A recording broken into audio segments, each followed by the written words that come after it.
Bueno, buenas tardes. Muchas gracias a todos por acompañarnos en este día tan especial de jornadas, que ojalá que nunca se terminen y que siempre sigamos teniendo esta oportunidad de expresarnos y de aprender tanto como hemos aprendido con Mausi, con Juan, con todos los exponentes que han pasado por este lugar.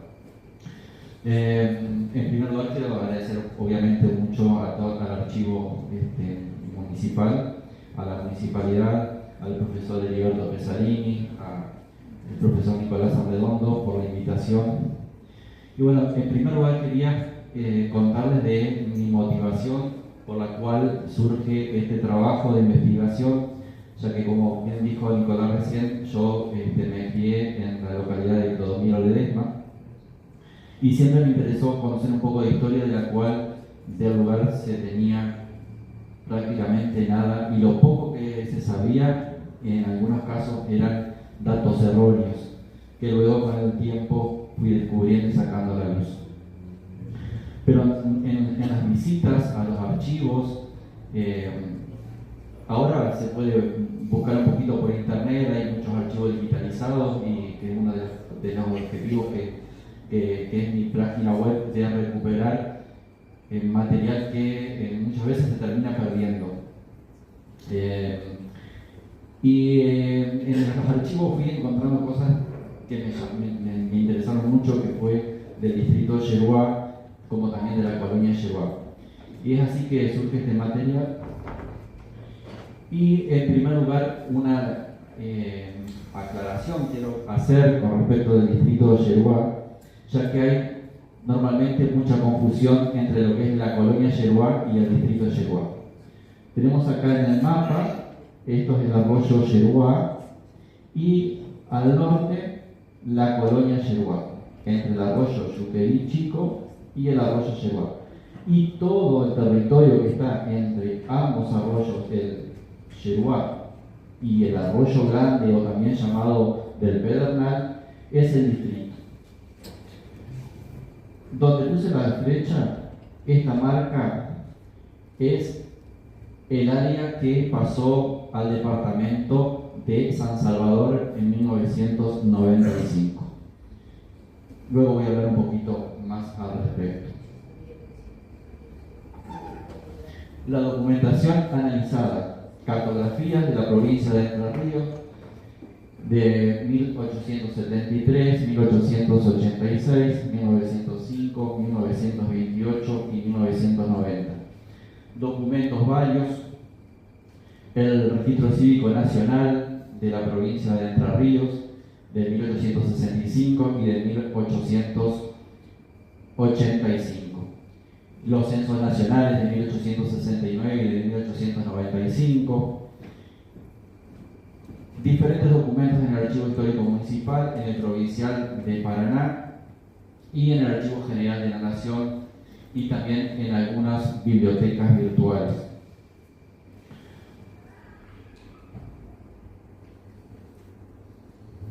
En 1822 la provincia se divide en dos grandes departamentos: el principal número 1 del Paraná, con la cabecera en Paraná, y el principal número 2 del Uruguay, con cabecera en Concepción del Uruguay.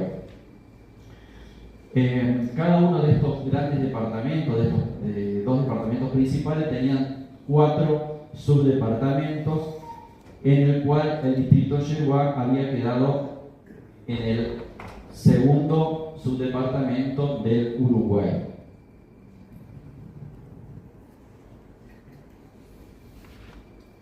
En 1849, el 13 de abril más precisamente, se crea el departamento Concordia, al cual pasa a formar parte. Y como les había mencionado recién, en 1995 se reduce ese territorio, y es lo que vemos en el mapa, que era el departamento Concordia, y desde el campo de Ambrosoni hacia el hacia el oeste, pasa al departamento de San Salvador. Bueno, la ley de creación del departamento de San Salvador es la 8.980 del 6 de diciembre de 1995. Bueno, esta cartografía yo no sé si alguna vez alguien la vio antes. Yo en las veces que he recorrido diferentes archivos, nunca la encontré en ningún lugar, no la vi publicada nunca en ningún lugar. Tal vez estoy atrasado en eso, pero es la primera vez que la veo y vuelvo a resaltar en la importancia de la digitalización de los archivos. Esta cartografía es de la colección de la Biblioteca Nacional de Francia y bueno, con la magia que es el internet hoy en día puede tener acceso a ella. Aquí podemos ver las grandes extensiones de campos, ¿no? Coronel Toledo, esto todo lo que sería la zona de la colonia oficial número 5. Un segundito que voy a buscar porque en la pantalla creo que no se ve demasiado, pues yo...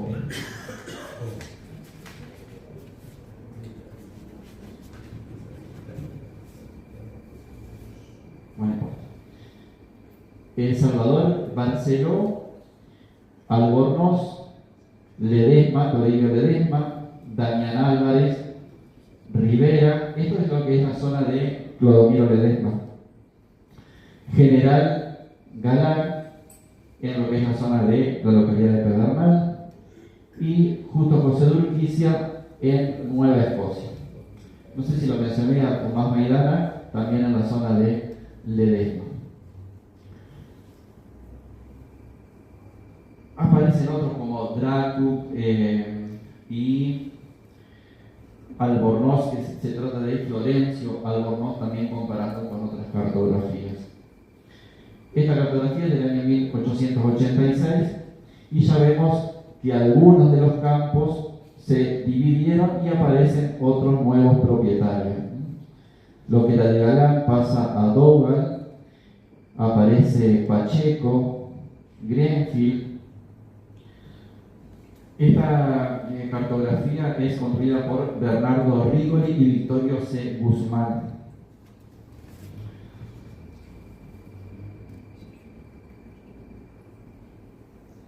No quise dejar afuera la parte perdida, digo yo, del distrito Yeruac, que es lo que pasa a San Salvador, la localidad de General Campo, que lo voy a hacer muy breve porque sé que hay bastante material al respecto y ya se ha tratado.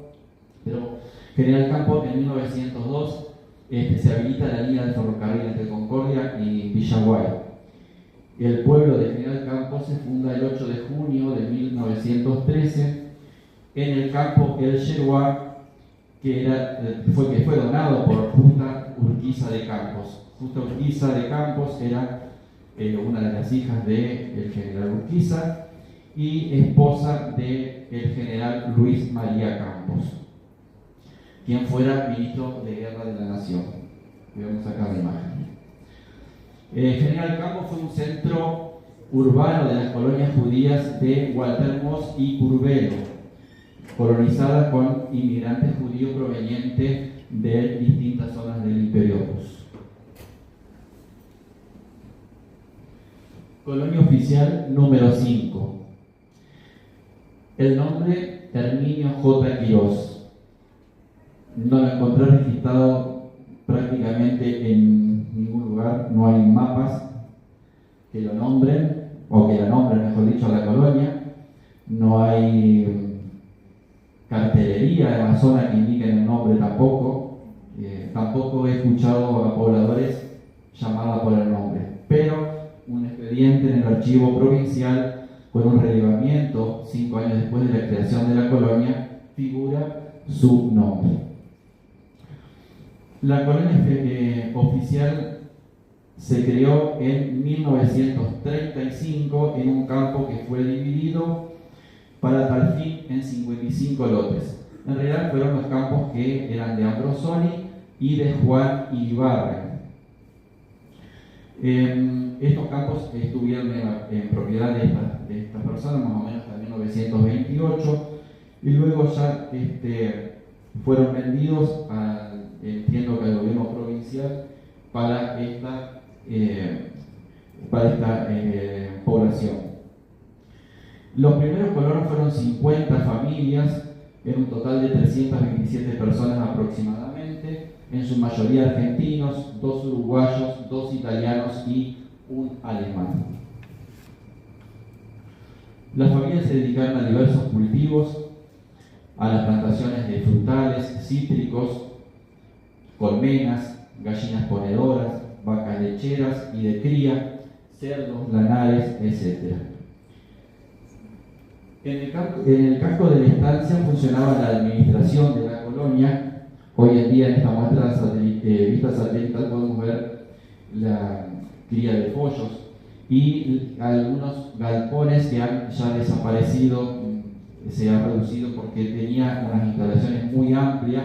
El casco de la estancia tenía más de 28 habitaciones con galerías todo el exterior, todo alrededor de la casa principal. Tenía grandes galerías y también casa para los empleados.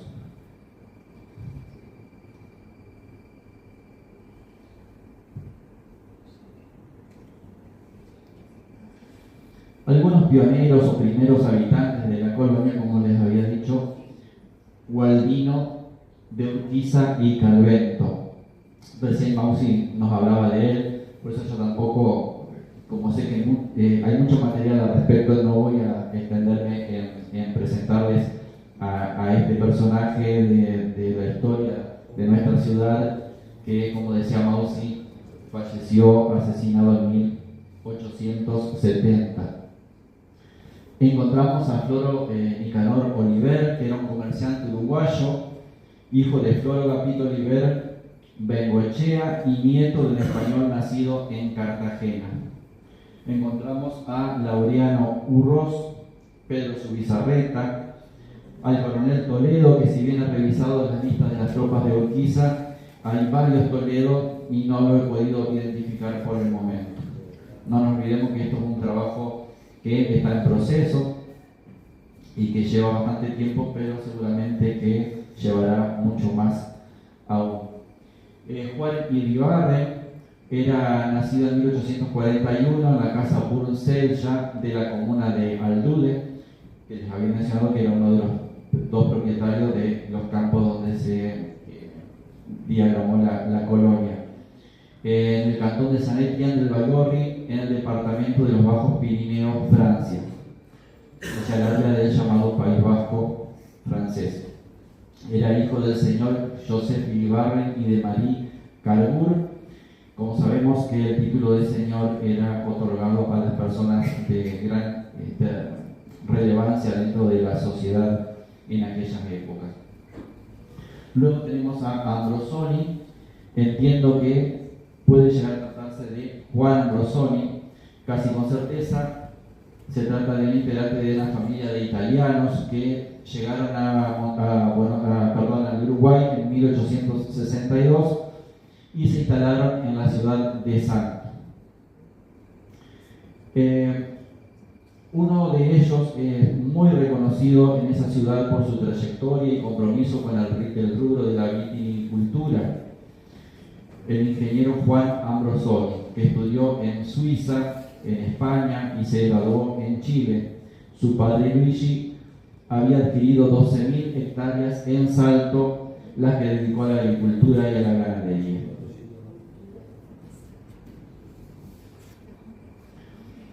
Vamos a la colonia Santa Isabel, hoy conocida como Estación Pedernal. En 1908, en campos de la Jewish Colonization Association, había comprado a los hermanos Medvin, hijos de una familia de escoceses protestantes procedentes de Martinch, en Escocia. Se funda la colonia Santa Isabel. El nombre de la colonia se debió a la estancia que llevaba ese mismo nombre y se le conservó. En la zona la gente la conoce como la estancia de los ingleses. Siempre hay se tiende a confundir entre ingleses y escoceses en algunas situaciones. Esta estancia se encontraba entre el arroyo Rabón y el arroyo Grande, o llamado del Pedernal. en una superficie aproximada de 13.000 hectáreas y se fundó con 51 colonos que fueron los primeros llegados, en su mayoría judíos ucranianos. En 1909 se autoriza el trazado de la línea férrea desde Concordia a Concepción del Uruguay, la cual se empieza a construir en 1911 aproximadamente, en 1912, y se habilita provisoriamente al servicio el 13 de diciembre de 1913 y de manera definitiva ya en 1915, inaugurándose la mayoría de las estaciones, entre ellas la estación de Pedernal. El nombre fue cambiado aproximadamente para 1940 aproximadamente por el nombre de Pedernal. Se dice que porque a los judíos les costaba la pronunciación fue el cambio, pero a mí me parece que ahí hay otra cosa. Me parece que cuando se pusieron el nombre de la estación le tienen que haber pifiado con el nombre, porque en la cartografía que vamos a ver al final y que vimos al comienzo, muchos años antes de la creación de la estación, figura Arroyo Grande o del Pedernal. Entonces no puede tratarse de que porque los judíos pronunciaban mal le tuvieron que cambiar el nombre, se desvirtuó el nombre del pueblo. El Pedernal hace referencia a una variedad de cuarzo compacto, translúcido en los bordes y que produce chispas al ser golpeado. Piedra que se puede encontrar en la zona.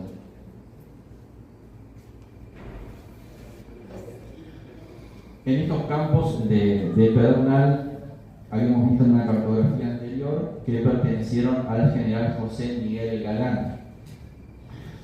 José Miguel Galán nació en Buenos Aires en 1804 y falleció en Paraná en 1861. Fue un militar argentino que se destacó por su extensa carrera militar. A los 15 años se sumó al regimiento de granaderos de infantería y combatió en la batalla de Cepeda y Cañadas de la Cruz, entre una infinidad de batallas en las que participó.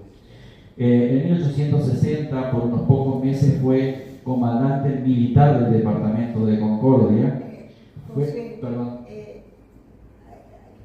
ahora que lo nombras a José María Galán, yo el año pasado hablé de Santiago Artigas. Bueno, cuando a él lo nombraron comandante militar de Concordia, prácticamente no se hizo cargo y el que realmente ejerció el cargo fue Santiago Artigas. O sea, para hacer una conexión con lo del año pasado. Excelente. Gracias, Monse.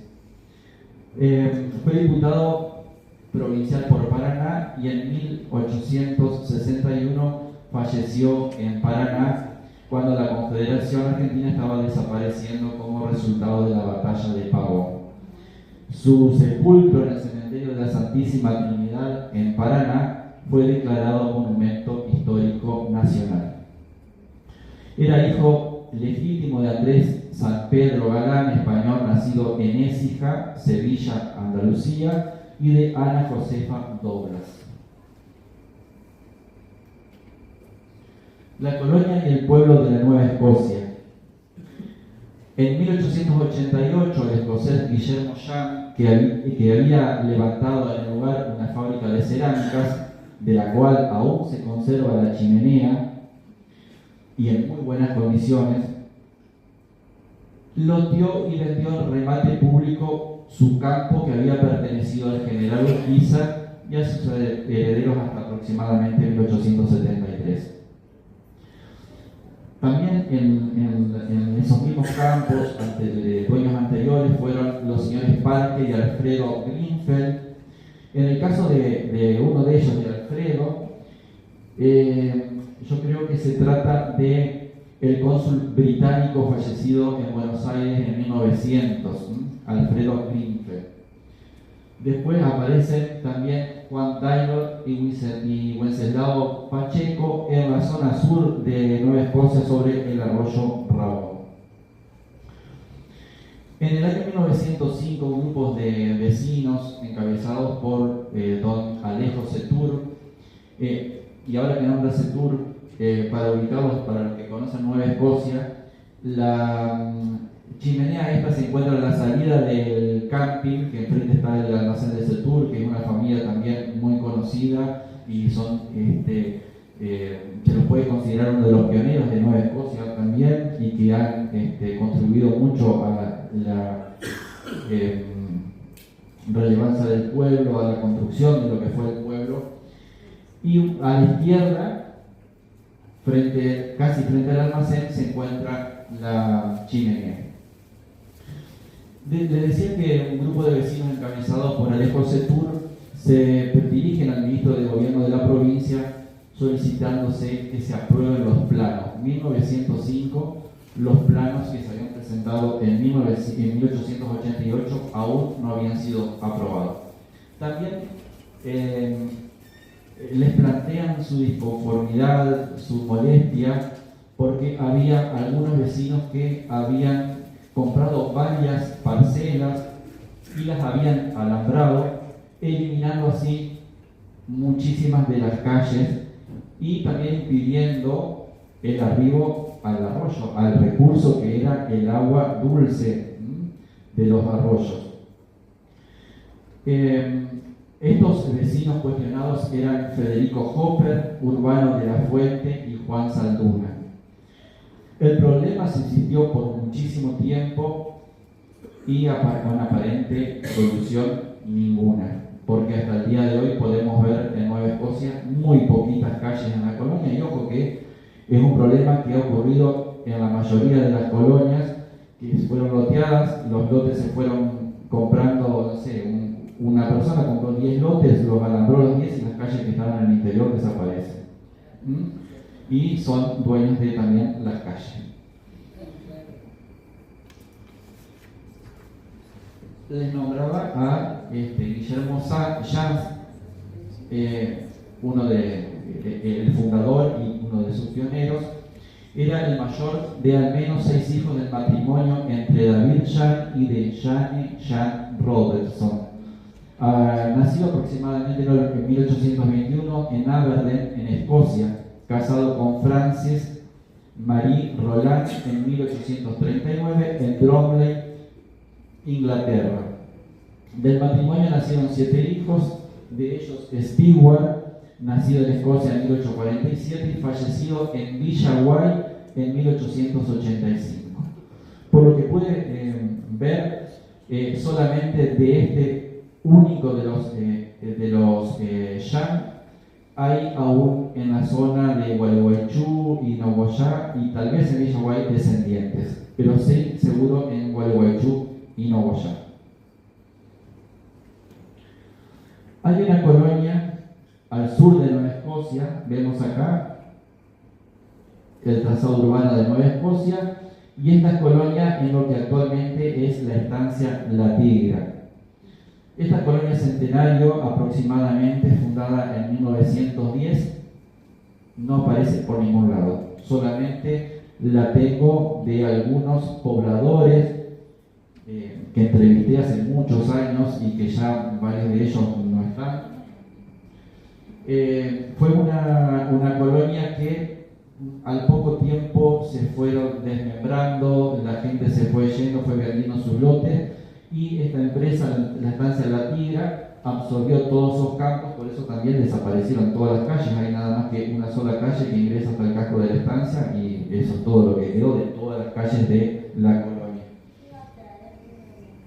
No quería dejar de mencionar, a pesar de que no hay mucha información, o sea, incluso en el archivo traté de obtener la fecha de su fundación y solamente pude encontrar una colonia centenaria fundada en 1911 en el departamento de Paraná, pero de esta no aparece por ningún lado, o al menos todavía no la encontré.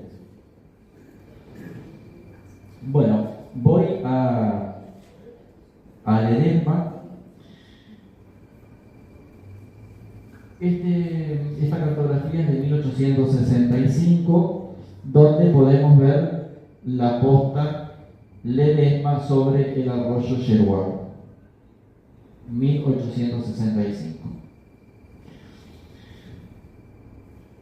Con la llegada de los ferrocarriles, las postas dejaron de cumplir su función, pero en este lugar funcionó, como ya funcionaba a la misma vez que funcionaba la posta, funcionaba una pulpería, y la cual era atendida en los últimos tiempos por doña María de la Cruz Infran, viuda de Camilo Clodomiro Ledesma.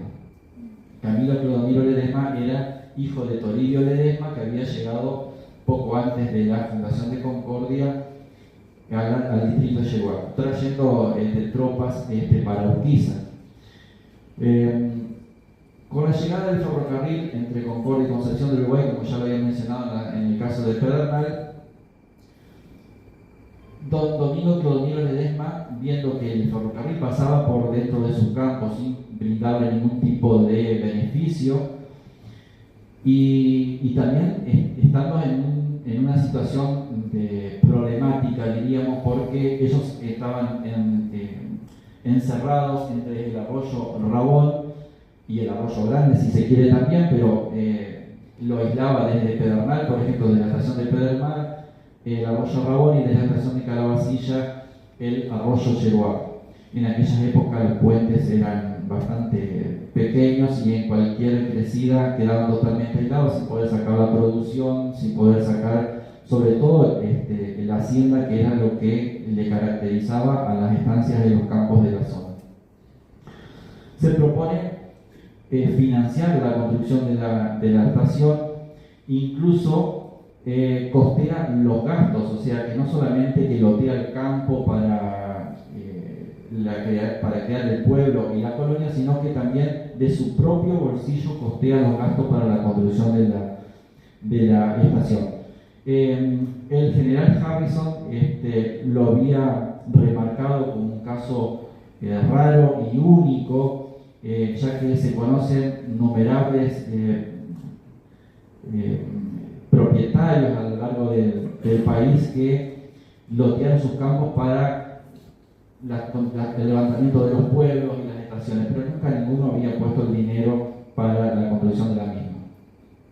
Y otra cosa también que se remarca es que cuando se terminó la obra de la construcción de la estación, desde los ferrocarriles reembolsan el sobrante del dinero que don Clodomiro Ledesma había aportado para la construcción. Otra cosa también que hay que destacar es que él es Domingo Clodomiro Ledesma, el fundador, y que él no le pone a la colonia y al pueblo su propio nombre, sino que lo hace en honor a su padre, a don Camilo Clodomiro Ledesma. Tanto él como su padre siempre usaron su segundo nombre para todo acto, jamás usaron su primer nombre. Incluso tengo por ahí un expediente en el cual se presenta él para decir que él es Domingo Clodomiro, porque que tenía que llevar adelante algunos trámites en los cuales él tenía que demostrar su identidad. La colonia fue fundada el 13 de mayo de 1924 en un campo de 1.453 hectáreas. Podemos ver dentro de los primeros pobladores, de los colonos, a don Tomás Maidana, nacido aproximadamente en 1810 en la colonia, o sea, en el distrito de Yeguá para esa época, ¿no? Era hijo de José Ignacio y de María Gracia Ferreira. Se casó con Candelaria Acosta.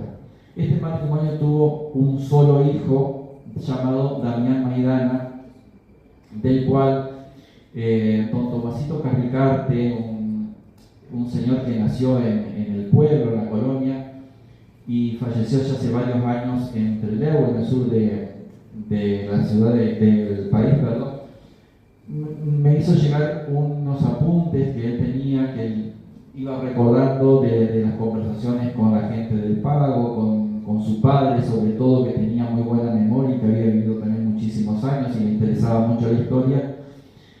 Y lo describe a Damián Maidana, el hijo de Tomás Maidana, dice como una rara especie humana, un hombre chacal que de una puñalada había matado a un niño que vendía sandías a 20 centavos, por tan solo haberle parecido cara. Los detalles son bastante escalofriantes y los voy a evitar de este relato, pero algo de cierto seguramente debe de tener, porque hallé un documento muy interesante en el cual su padre, don Tomás Maidana, lo deshereda. Luego de la muerte de su madre y que él ya había recibido la parte de herencia que le correspondía por la madre, lo deshereda alegando de que ya había recibido la parte por la madre, pero que por parte de él no merecía absolutamente nada por los maltratos que siempre había recibido de él. Amenazas con facón, golpes de pie, dice, o sea, lo había pateado, literalmente. Y el padre alega también que durante toda su vida lo había mantenido aportándole dinero y cumpliendo con todos sus caprichos. Don Tomasito Maidana también en sus memorias, en su diario, comenta que había terminado sus días habiendo gastado toda su fortuna pagando crímenes, juicios, y no sé cómo sería en la época, ¿no?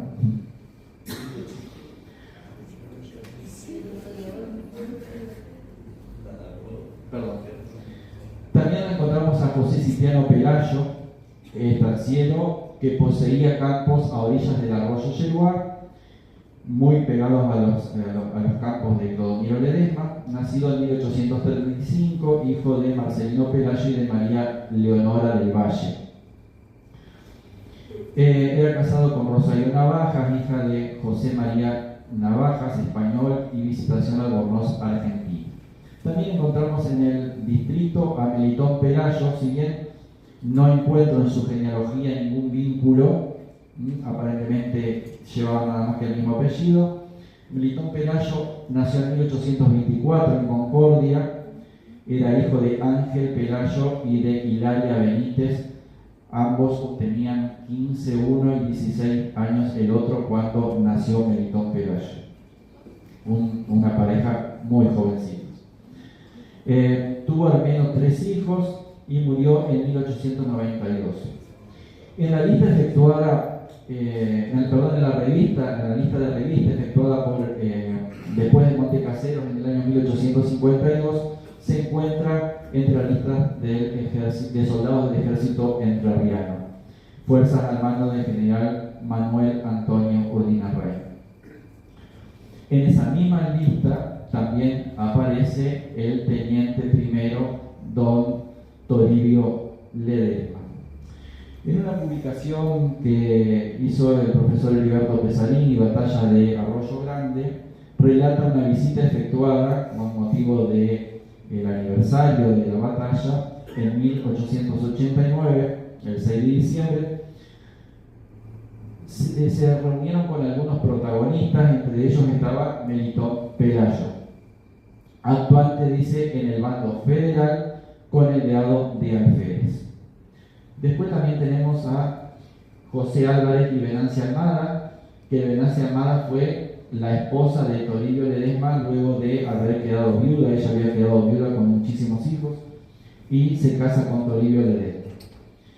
Del matrimonio entre Venancia Almada y Toribio Ledesma nace Camilo Clodomiro, y a su vez Camilo Clodomiro tiene 2 hijos: Domingo Clodomiro, el fundador de la colonia y del pueblo de Clodomiro Ledesma, y Leocadio Toribio, que es el fundador de la escuela del lugar, que fue fundada 12 años antes de la colonia, de la cual les había mencionado al comienzo que tengo la publicación del centenario de la escuela. También encontramos a Joaquín Álvarez, casado con una nieta de Tomás Maidana.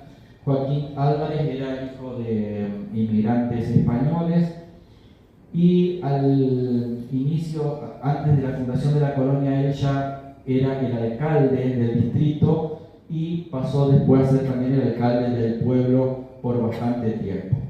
Incluso podemos encontrar en el registro civil los libros de actas que Joaquín Álvarez llevaba de su alcaldía. La alcaldía en la casa de él, donde tenía la alcaldía, estaba por el camino que va al Paso de Álvarez, el camino que une Clodomiro Ledesma con Puerto Yeguá hoy. Antes era Calabacilla, porque también cambió el radio de la municipalidad de Puerto Yeguá, y ahora se pasa directamente ese camino a Puerto Yeguá. También aparece Isaías Moledo y Fabiana Falcón. Fabiana Falcón era hija del teniente coronel Rufino Falcón. O sea, todo este distrito había un amplio porcentaje de personas ligadas al ejército, a las tropas de Urquiza. Bien.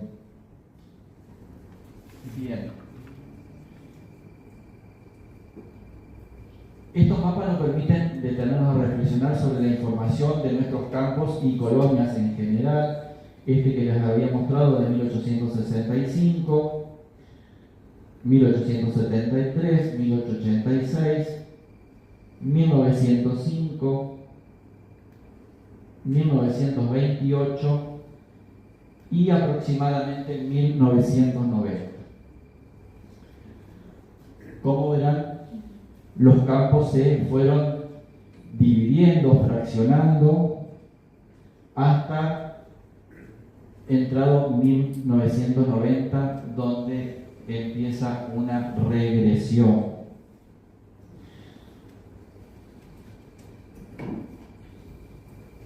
Les voy a leer mi conclusión, si bien ha sido bastante sintético en la presentación, y les ruego disculpas por algún error cometido.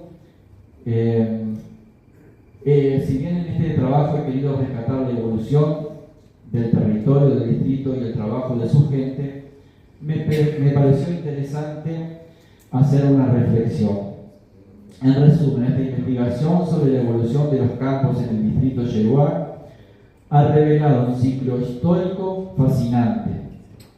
A mediados del siglo XIX, grandes extensiones de tierras estaban en manos de unos pocos propietarios, los que reflejaban la estructura social y económica de la época. Sin embargo, con el tiempo, estos campos se fueron dividiendo y se juntaron pueblos y colonias, lo que permitió una mayor diversificación y acceso a la tierra, sobre todo para aquellos inmigrantes y sus hijos que buscaban arraigarse en una tierra próspera. Pero lamentablemente este proceso de democratización de la tierra se comenzó a revertir en la década del 90, el éxodo rural, del cual soy parte, hacia las ciudades, especialmente a Concordia, a causa del cierre de los ferrocarriles, de la falta de oportunidades y lo que aún más grave ha sido la presión tributaria sobre los pequeños y los grandes chacareros. Llevo una conclusión de la tierra en manos de unos pocos propietarios nuevamente. Y hago un paréntesis. Cuando recorro la colonia, me entristece bastante ver las grandes extensiones de eucaliptus. No he trabajado, me he profundizado en el tema, pero tengo entendido que si bien beneficia la madera, el eucalipto agota las capas de agua subterráneas, y hace un perjuicio enorme a la ecología. No sé, poniendo la balanza, cuál es lo peor, ¿no? Pero si estar sin forestaciones o las napas que se secan. Bien, en definitiva, esta investigación sobre el distrito de Yeguá nos ha permitido comprender mejor la compleja dinámica de la propiedad rural en Entre Ríos y su impacto en el desarrollo regional.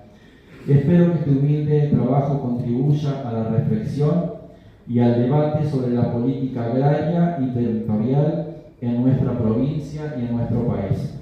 Muchísimas gracias a todos y buenas noches.